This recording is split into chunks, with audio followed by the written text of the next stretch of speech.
A street girl shouted to a billionaire, "Don't eat that. Your wife put poison," on the way home. The New York City skyline glittered like a spilled box of diamonds against the deepening twilight sky.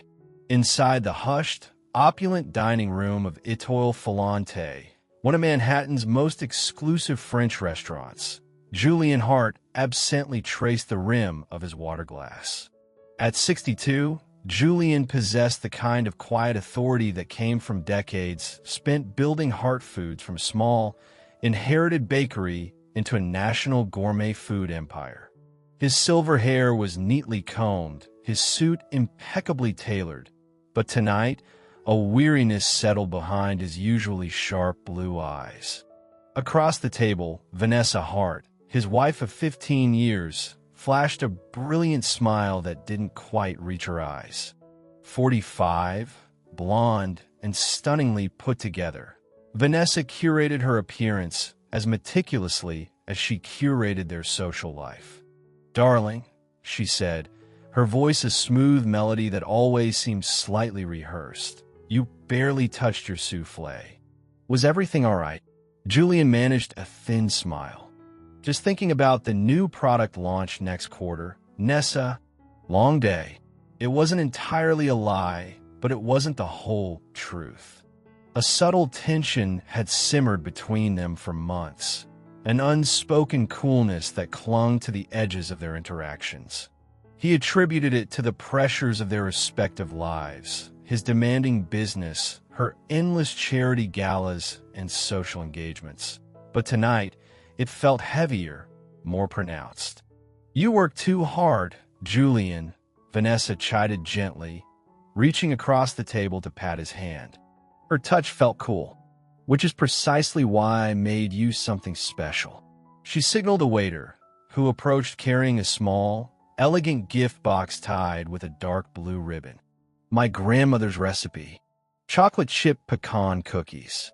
Your favorite. For the drive home." Julian felt a pang of guilt. Vanessa wasn't typically the baking type. Perhaps he'd been imagining the distance between them. "That's very thoughtful, Nessa. Thank you." He took the box, the weight surprisingly substantial. "Just promise me you'll eat them while they're fresh," she insisted, her gaze holding his a moment too long. "On the way home, before they get cold." "All right, I promise," he chuckled, trying to shake off the unease. Their farewells at the restaurant's entrance were brief. The valet pulled Julian's gleaming black Bentley, a symbol of the success he'd worked tirelessly for, to the curb. Arthur, his longtime driver and security detail, held the rear door open. Julian slid in, placing the cookie box on the plush leather seat beside him. Vanessa followed, settling in with a rustle of expensive silk. "Home, Arthur," Julian instructed, leaning his head back against the headrest. The city lights blurred past as the car pulled smoothly into the flow of evening traffic. He picked up the box, the rich aroma of chocolate already faintly perceptible through the cardboard. He smiled genuinely now. Maybe this was Vanessa's way of bridging the gap he'd felt growing between them. He started to untie the ribbon. Suddenly, a frantic banging erupted on his window. Julian startled, looking out to see a small face pressed against the glass, framed by tangled, dirty brown hair. It was a young girl, no older than 10 or 11, thin and dressed in clothes that were little more than rags. Her eyes were wide with sheer panic. "Bang! Bang! Bang! Don't eat that!" the girl screamed, her voice muffled but desperate through the thick window. "Mister, don't eat it. She put poison in it. Your wife." Julian frowned, annoyance mixing with surprise. A beggar girl appearing out of nowhere. This part of town had its share of desperate people, but this was unusually bold and frighteningly specific. "Arthur, just dash," he began, ready to wave his driver on. "Ignore her, Julian," Vanessa snapped, her voice sharp and brittle. She averted her gaze from the window, staring straight ahead. "Filthy street rat." Probably wants money. It's disgusting what this city allows. But Julian hesitated. The raw terror in the child's eyes wasn't feigned. It wasn't the calculated plea for cash he sometimes encountered. It was pure, unadulterated fear. And her words, "Your wife put poison in it." Bang! Bang! The fist hit the glass again, harder this time. "I heard her," the girl shrieked, her face contorted. "At the restaurant. Talking to a man. In the alley. She wants you dead. Please, mister, listen." A cold dread began to snake its way up Julian's spine, overriding his initial dismissal. He looked at the box in his hands, then at Vanessa. Her carefully composed face was now tight, her knuckles white where she gripped her expensive clutch. "Don't be ridiculous, Julian," Vanessa said, attempting a scoff, but her voice trembled slightly. "Are you really going to listen to some delusional child off the street over your own wife? Drive, Arthur."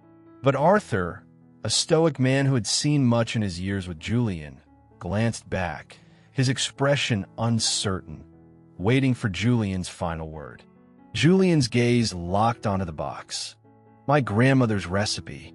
Vanessa hadn't mentioned her grandmother in years, let alone baked from her recipes. "Eat them while they're fresh." On the way home, the urgency suddenly felt sinister.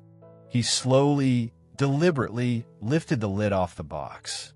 Inside lay half a dozen large, perfect-looking cookies studded with chocolate chips and pecan halves. They looked delicious. He brought the box closer, inhaling deeply. Chocolate, butter, toasted nuts, and something else. Faint, almost imperceptible, but sharp and unpleasant underneath the sweetness. A bitter, chemical tang, vaguely reminiscent of almonds, but wrong. He wasn't sure, not at all, but the girl's terrified face, Vanessa's rigid posture, the odd insistence. The faint, discordant smell, it was enough. Enough to make the blood run cold in his veins. He lowered the box slowly, his eyes meeting Vanessa's in the dim interior light of the Bentley. The carefully constructed mask of concern on her face seemed to flicker, revealing a flash of raw panic underneath. "Julian, darling, what is it?" she asked, her voice high-pitched. "They smell wonderful, don't they?" Julian didn't answer immediately. He looked back out the window.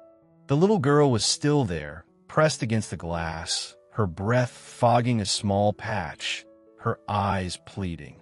He made a decision. "Arthur," Julian said, his voice low and steady, cutting through the tension. "Pull over to the curb. Right here." "Julian, no." Vanessa protested, grabbing his arm. "Don't be absurd. We're going home." He gently but firmly removed her hand.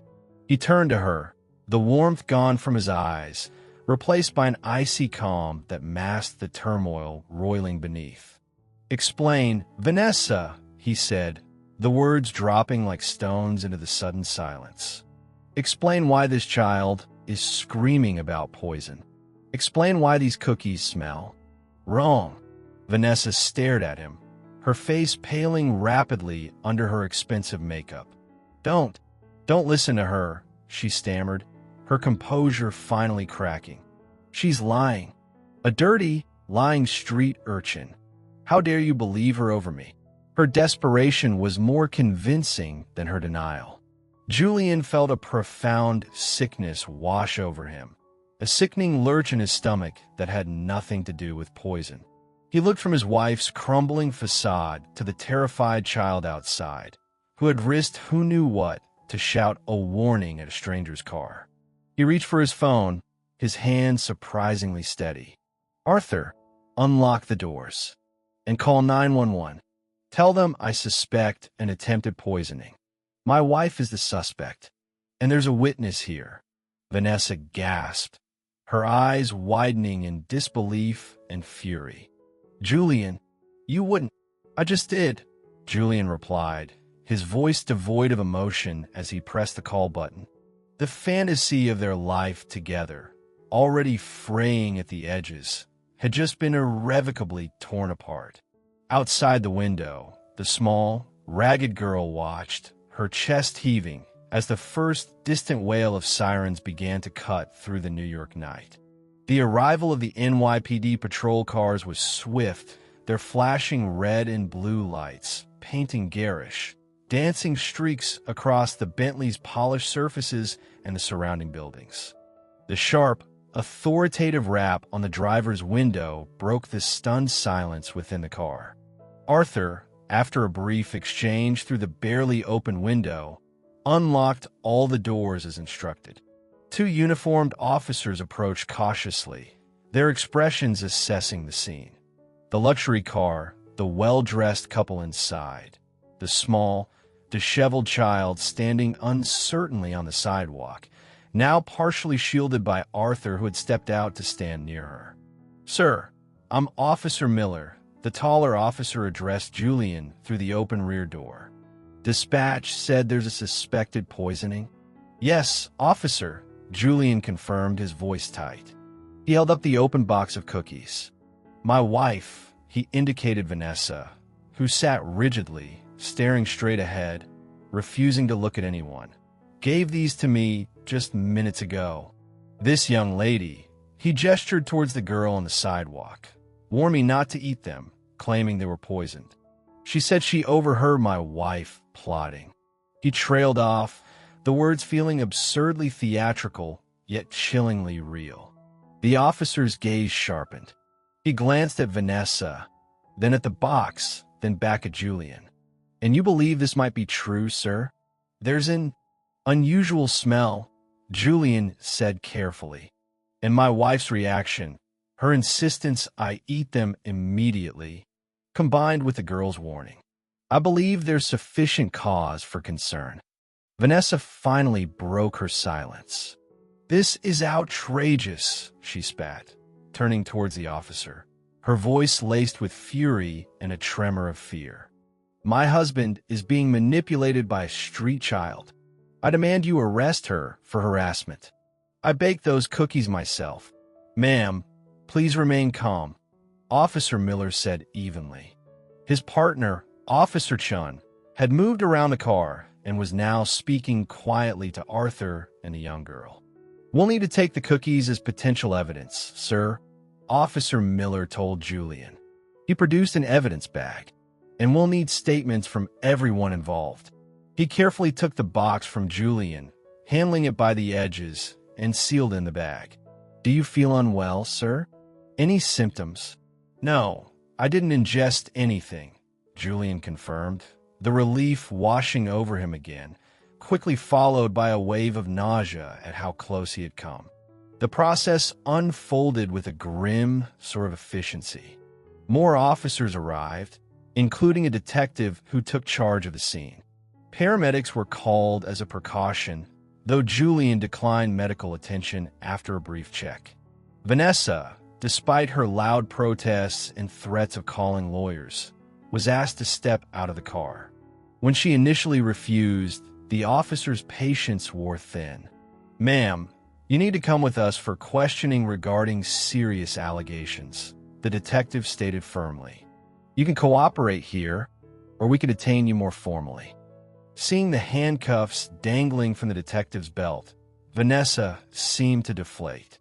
The fight went out of her, replaced by a chilling stillness. She exited the Bentley, refusing to look at Julian, her movements stiff and unnatural as she was escorted to a waiting patrol car. The parting glare she shot towards the small girl on the sidewalk, however, was filled with pure venom. As the car door closed, Julian heard her muffled, furious cry. "You'll pay for this, Julian. All of you." Julian watched the patrol car pull away, carrying his wife, the woman he had shared his life with for 15 years. He felt numb, disconnected, as if watching a scene from someone else's life. The flashing lights, the radio chatter, the curious onlookers gathering at a distance. It all seemed unreal. He turned his attention back to the source of the chaos, the small girl who now stood huddled near Arthur, looking overwhelmed by the commotion her warning had unleashed. Officer Chun was kneeling, trying to speak to her gently, but the girl just stared at the ground, twisting a frayed edge of her ragged tunic. Julian slowly got out of the Bentley, his legs feeling unsteady. He approached the girl cautiously. Officer Chun looked up. "Sir, she's pretty scared. Hasn't said much beyond repeating the warning. Doesn't want to give her name." Julian knelt down, mirroring the officer, trying not to seem intimidating. The girl flinched slightly, but didn't pull away. She was so small, her face smudged with dirt, her eyes large and dark in her thin face. They held a weariness that didn't belong on a child. "Hey there," Julian said softly. "You were incredibly brave back there. You might have saved my life."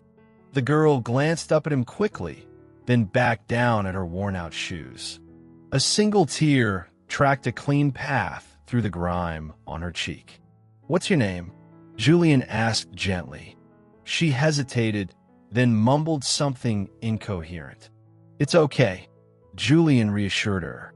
"You're safe now. Nobody's going to hurt you." He glanced at Officer Chun, then back at the girl. "We need to know who you are, so we can make sure you're okay." After another long moment, she whispered, "Mia." "Mia," Julian repeated. "That's a beautiful name." "Thank you, Mia. Truly." He paused, unsure what to do next. He couldn't just leave her here. "Mia, where do you live? Where are your parents?" Mia shook her head, tears welling up again. "Nowhere. Nobody." The words were barely audible, heavy with a finality that broke Julian's heart. The detective approached Julian. "Mr.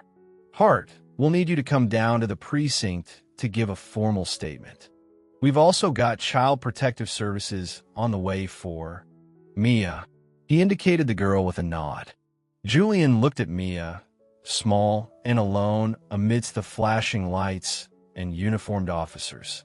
The thought of her being swallowed by the system, potentially ending up back on the streets after what she'd done, felt wrong. Deeply wrong. "Detective," Julian said firmly, making another swift decision. "I understand procedures, but I feel responsible for her. She acted to protect me. I want to ensure she's safe tonight. Can arrangements be made for her to stay somewhere secure? Under my sponsorship, perhaps? A hotel with supervision? Until CPS can properly assess the situation tomorrow? I'll cover all expenses, of course." The detective considered it. "It's unusual, Mr.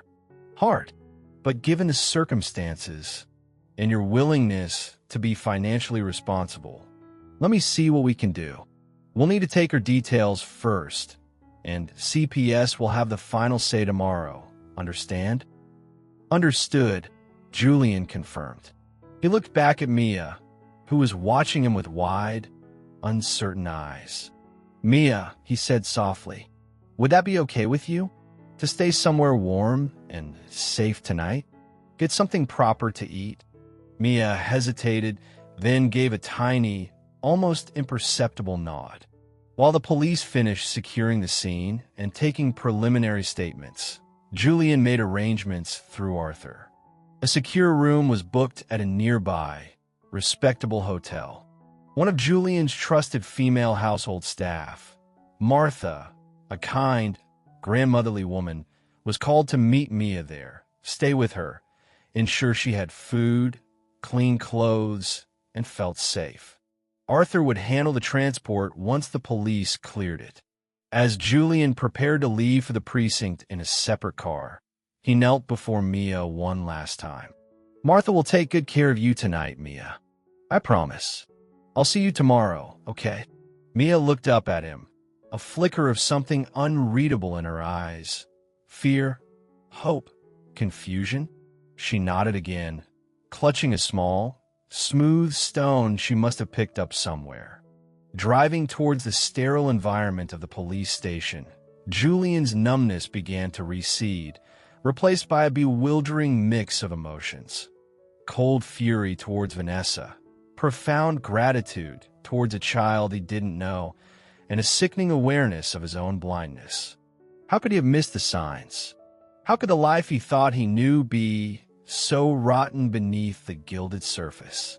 The questions echoed in the silence of the car, offering no easy answers, only the grim certainty that everything had changed. The night was far from over. The fluorescent lights of the police precinct hummed oppressively, a stark contrast to the soft ambience of Etoile Filante. Julian spent hours giving his formal statement, recounting the evening's events in meticulous, exhausting detail. He described the dinner, the conversation, the presentation of the cookies, Vanessa's insistence, the strange smell, and Mia's desperate warning. Each word felt like chipping away at the facade of his own life. He learned that Vanessa, upon arrival at the station and consultation with a rapidly summoned, high-priced lawyer, was refusing to say anything. She was being held pending forensic analysis of the cookies. The detective, a seasoned man named Rossi, assured Julian they were expediting the lab work. Leaving the precinct near dawn, hollowed out and running on adrenaline, Julian didn't go home. The sprawling penthouse apartment he shared with Vanessa suddenly felt alien, potentially contaminated not just by her presence, but by the poison of her intentions. Instead, he instructed Arthur to take him to one of his company's corporate suites, a place that felt neutral, sterile. Sleep offered little respite, filled with fragmented images. Vanessa's cold smile, Mia's terrified eyes, the innocent-looking cookies harboring deadly potential. He woke feeling unrest, the reality of the situation crashing down with the morning light. His first call was to Arthur, checking on Mia. "She's all right, Mr. Hart," Arthur reported. Martha said she was very quiet, ate like she hadn't seen food in days. Had a bath, put on the clothes we got her. Martha stayed in the room with her all night. CPS is scheduled to meet with her and you later this morning at the hotel. Good. Thank you, Arthur, for everything. His next call was to his personal lawyer, initiating the painful process of divorce. There was no hesitation, no doubt. The betrayal was absolute. Later that morning, Julian met with Detective Rossi again. The news was grimly validating. "The lab results are back, Mr. Hart," Rossi said, his expression serious. The cookies contained a significant concentration of oleander extract, specifically the cardiac glycosides oleandrin and narein. Highly toxic. Ingesting even one or two of those cookies likely would have caused severe cardiac distress, respiratory paralysis, potentially fatal within the hour, maybe sooner. Julian felt the blood drain from his face. It wasn't cyanide's almond scent he'd vaguely detected, but something else insidious, masked by the chocolate and nuts. Enough to kill him. Vanessa had tried to murder him. The cold, hard confirmation was sickening. We also found traces of the same substance in a container hidden in Mrs. Hart's private bathroom cabinet during a warranted search of your residence, Rossi continued, combined with Mia's witness statement about overhearing a conversation.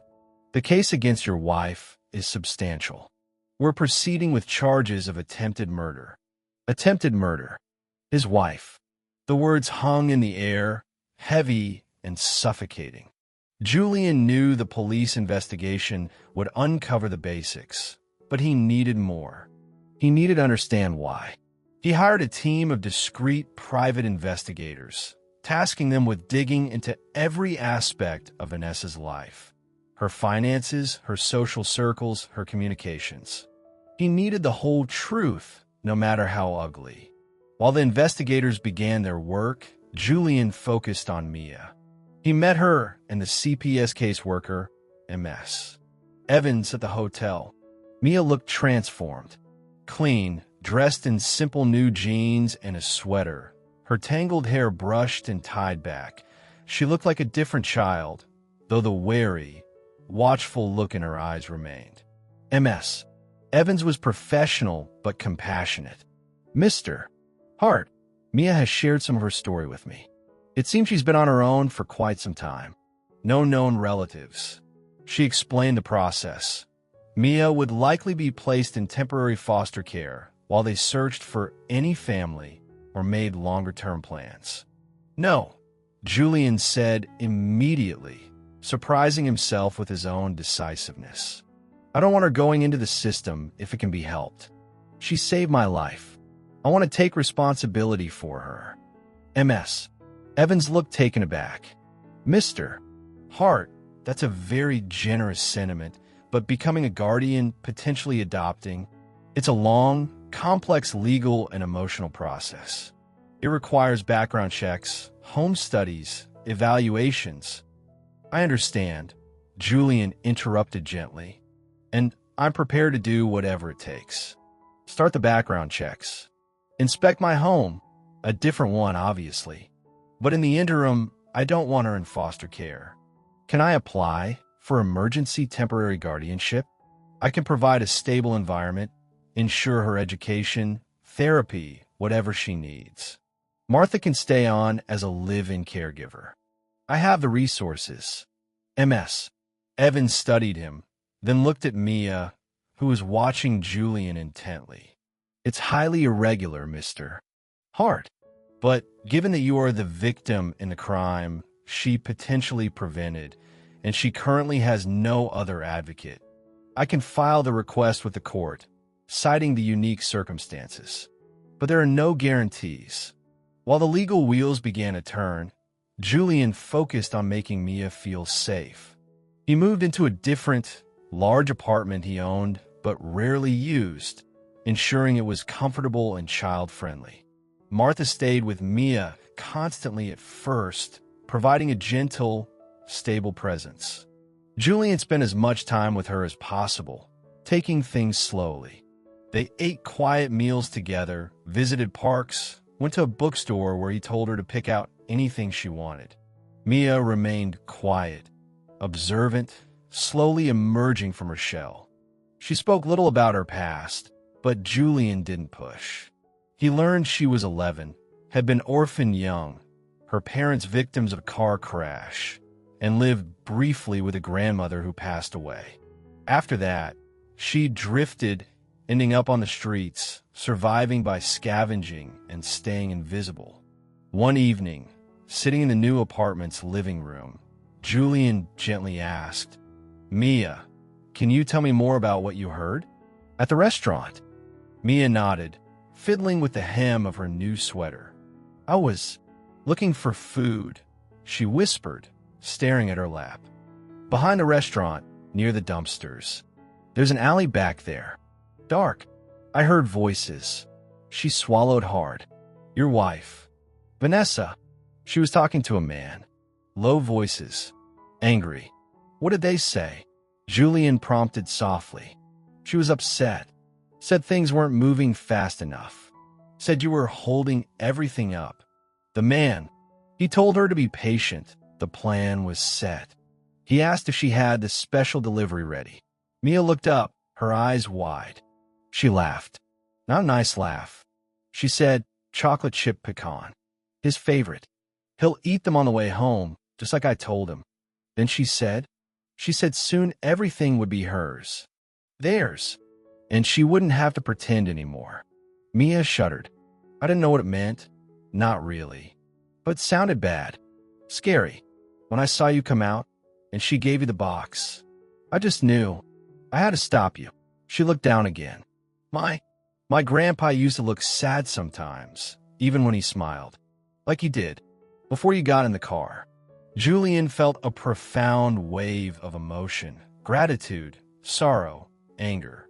He reached out and gently placed a hand on Mia's shoulder. You did the right thing, Mia.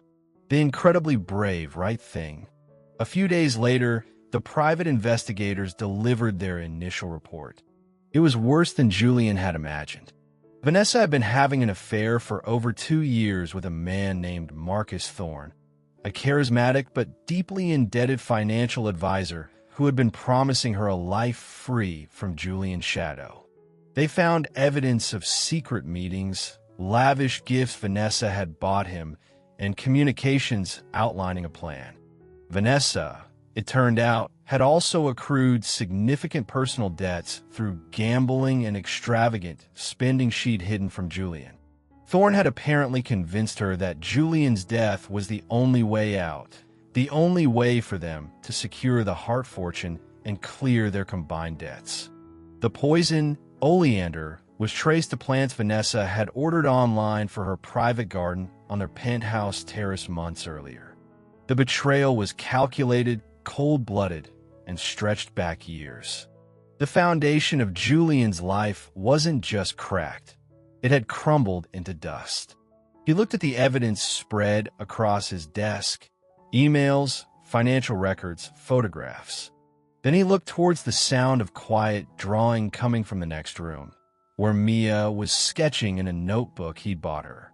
One life was ending in treachery and ruin. Another, fragile and unexpected, was just beginning under his care.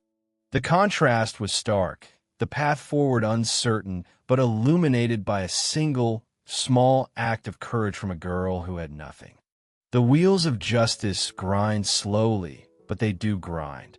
Vanessa Hart's arraignment was a media spectacle, despite Julian's lawyers working hard to minimize publicity. Flanked by her expensive legal team, Vanessa pleaded not guilty to the charge of attempted murder in the first degree. Bail was set at an astronomical figure, reflecting the severity of the charge and her considerable, albeit entangled, financial resources. Julian, through his lawyers, made it clear he would not contribute a single cent towards it. Vanessa remained in custody at Rikers Island, a world away from the luxurious life she had schemed so violently to enhance. Simultaneously, Julian pushed forward with the divorce. The evidence of adultery and the attempted murder charge made the proceedings relatively straightforward in legal terms, though emotionally draining. Vanessa's lawyers attempted to negotiate, to angle for a settlement, but Julian was unyielding. He wanted a clean break, his assets protected, her name legally severed from his. The prenuptial agreement they'd signed years ago, which Vanessa had likely banked on inheriting around rather than abiding by, became his shield. While the legal battles raged in courtrooms and lawyers' offices, Julian focused his energy on the quiet challenge unfolding within the walls of his temporary home: building a life with Mia. The emergency temporary guardianship was granted by a family court judge, swayed by the extraordinary circumstances and Julian's demonstrable commitment and resources. It was a temporary measure, pending the full investigation by Child Protective Services, but it kept Mia out of the foster system and under his care. Life settled into a new, unfamiliar rhythm. Martha remained a constant, reassuring presence, helping Mia adjust, managing household routines, and providing a grandmotherly buffer when Julian's long work hours or legal obligations kept him away. But Julian made a conscious effort to be present. He restructured his schedule at Heart Foods, delegating more responsibility, determined not to repeat the mistake of letting work overshadow his personal life. A mistake that had perhaps contributed to the vacuum Vanessa had sought to fill with deceit and violence. Adjusting was a slow process for Mia. Years of street survival had ingrained deep habits of watchfulness and self-reliance. She startled easily at loud noises, hoarded snacks despite the constant availability of food, and often woke from nightmares Julian could only guess the contents of. Trust didn't come easily. She remained quiet, speaking only when spoken to, her large eyes absorbing everything around her with unnerving intensity. Julian understood he couldn't rush her. He focused on consistency, patience, and simple kindness. He read to her in the evenings, classic children's books she'd never had the chance to discover. He helped her with the schoolwork assigned by the tutor he hired, discovering she was bright and quick to learn despite her lack of formal education. He took her on weekend outings, not to fancy restaurants or high society events, but to the Natural History Museum, Central Park Zoo, the Staten Island Ferry, showing her a side of New York City that was about wonder, not wealth or danger. He learned to read her silences, to recognize the slight tightening around her eyes that signaled fear, or the rare, fleeting upturn of her lips that might constitute a smile. He celebrated small victories. The first time she asked for a second helping at dinner. The first time she initiated a question about his day. The first time she fell asleep on the sofa while he read, looking utterly peaceful. The CPS home study was thorough. Social workers interviewed Julian, Mia, separately and together. Martha, the tutor, and even Arthur. They inspected the apartment, Julian's background, his finances, his motivations. Julian cooperated fully, laying bare his life, his past mistakes in his marriage, and his sincere desire to provide Mia with the secure, loving home she deserved. He emphasized that he wasn't trying to replace her past, but to offer her a future. One afternoon, Ms. Evans visited for a follow-up. After speaking with Mia, she sat down with Julian. "Mia's doing remarkably well, all things considered, Mr. Hart," she said. "She's clearly intelligent, resilient, and she's bonding with you. She told me she feels safe here. That's significant." "I'm trying," Julian said simply. She's easy to care for. The road ahead, should you wish to pursue permanent guardianship or adoption, is still long, Ms. Evans reminded him. "But your commitment is evident. We'll continue to monitor the placement, but the initial reports are very positive." As the weeks turned into months, the apartment began to feel less like a temporary arrangement and more like a home. Mia's drawings started appearing on the refrigerator door.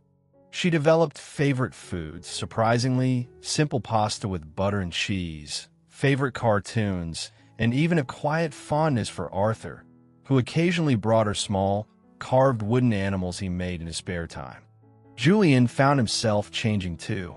The relentless drive that had built Hart Foods was still there, but it was tempered now by a different kind of purpose.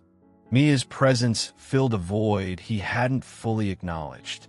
Her simple needs, her gradual unfolding, grounded him in a way his wealth never had. He learned the names of cartoon characters, the frustration of third-grade math concepts, the quiet joy of seeing a child slowly heal. The contrast between his evolving life with Mia and the ongoing legal saga with Vanessa was stark. News would filter through from his lawyers. Vanessa's bail had been denied again. Marcus Thorne, her lover, had been identified and was also facing charges as an accomplice, having allegedly helped procure the poison and plan the logistics. Vanessa's defense team was trying to paint her as a victim of Thorne's manipulation or perhaps mentally unstable. Julian found he felt little beyond a distant disgust and a profound sense of relief that Mia had intervened. His focus was forward, on the small girl who was slowly, cautiously weaving herself into the fabric of his life. One evening, tucking Mia into bed, she looked up at him, her expression serious. "Julian?" she asked quietly, using his name tentatively. "Yes, Mia. Why are you being so nice to me?" The question was simple, direct, and carried the weight of her past experiences. Julian sat on the edge of her bed. "Because you did something incredibly kind and brave for me, Mia. You saved me.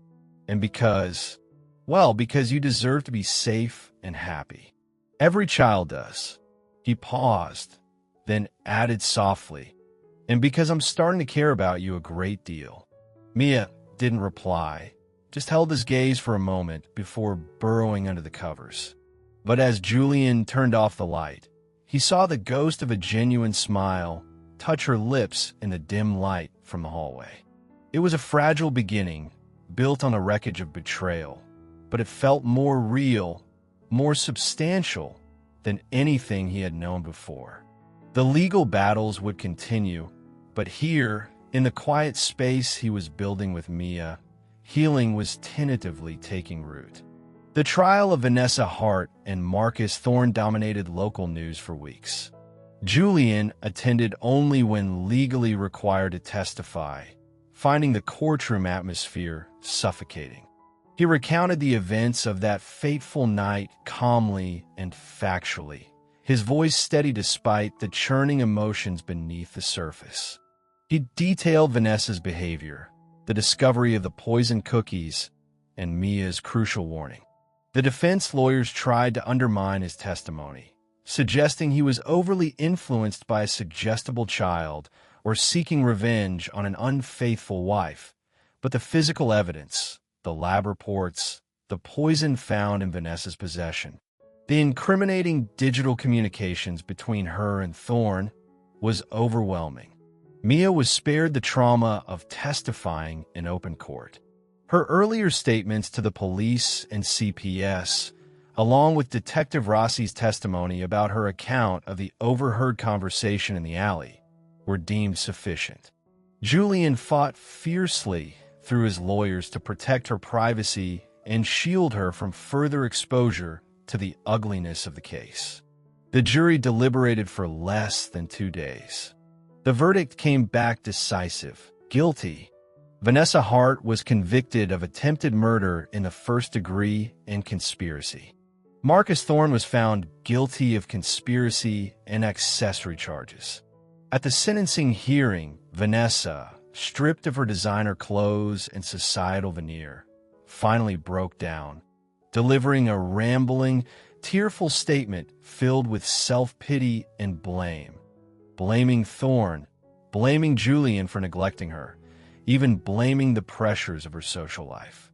There was no remorse expressed for trying to kill her husband, only regret at being caught. The judge was unmoved, citing the calculated, cold-blooded nature of the crime and the profound breach of trust. She sentenced Vanessa to a lengthy prison term, 20 years, with eligibility for parole only after 15. Thorne received a lesser, but still substantial, sentence.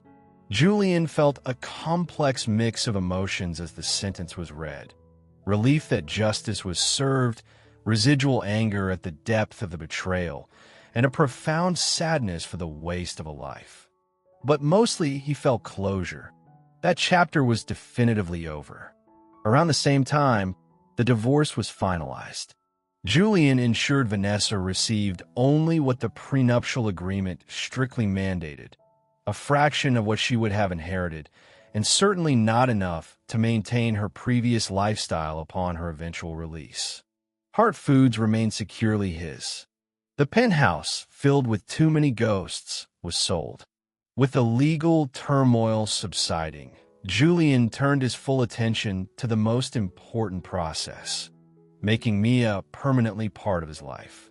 The positive reports from CPS continued.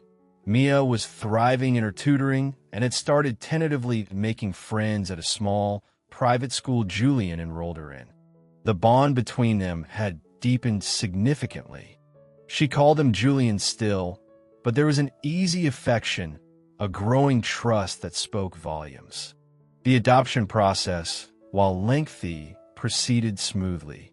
Julian passed all the background checks and evaluations with flying colors. Character witnesses, including Arthur, Martha, his business colleagues, and even MS. Evans from CPS spoke of his dedication to Mia's well-being. Finally, nearly 18 months after that terrible night outside the restaurant, Julian stood before a family court judge, Mia beside him holding his hand tightly.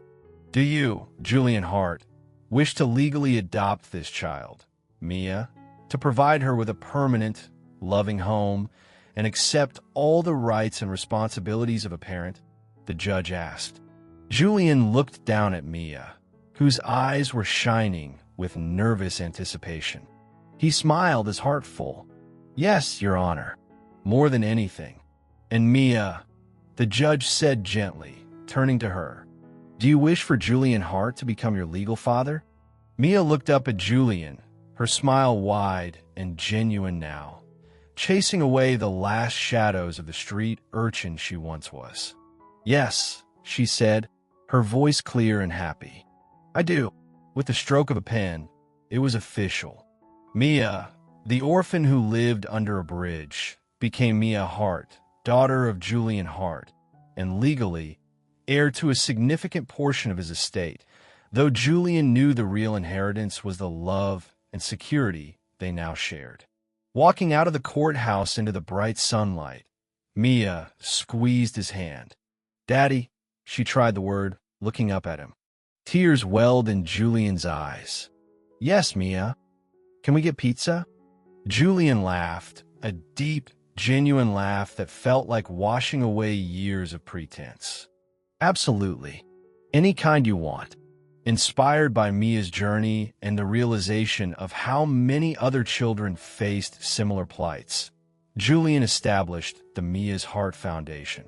Funded generously through Heart Foods and Julian's personal wealth, the foundation focused on providing comprehensive support, shelter, food, healthcare, education, and counseling for homeless and at-risk youth in New York City.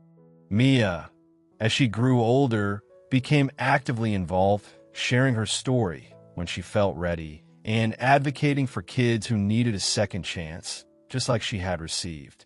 She possessed a quiet empathy that resonated deeply with those the foundation served. Their lives found a new, richer rhythm. Julian continued to run Heart Foods, but with a renewed sense of balance. Evenings were reserved for homework help, shared dinners, often featuring Mia's own attempts at baking, thankfully poison-free and filled with love, reading stories, and simply talking.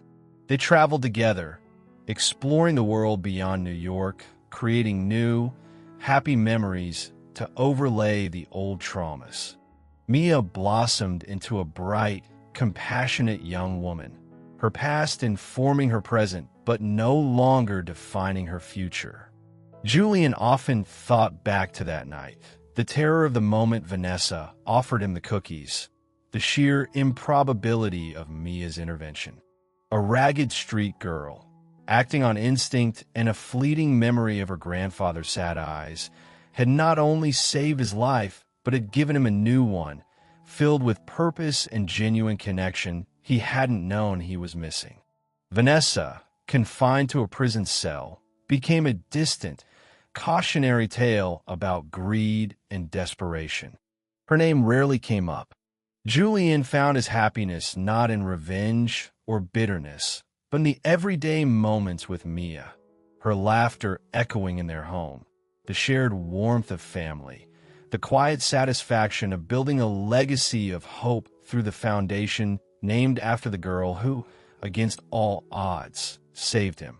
He had faced death and betrayal, but emerged into a life richer and more meaningful than he could ever have imagined, all thanks to the courageous heart of a child who saw past the billionaire's Bentley to the human being inside.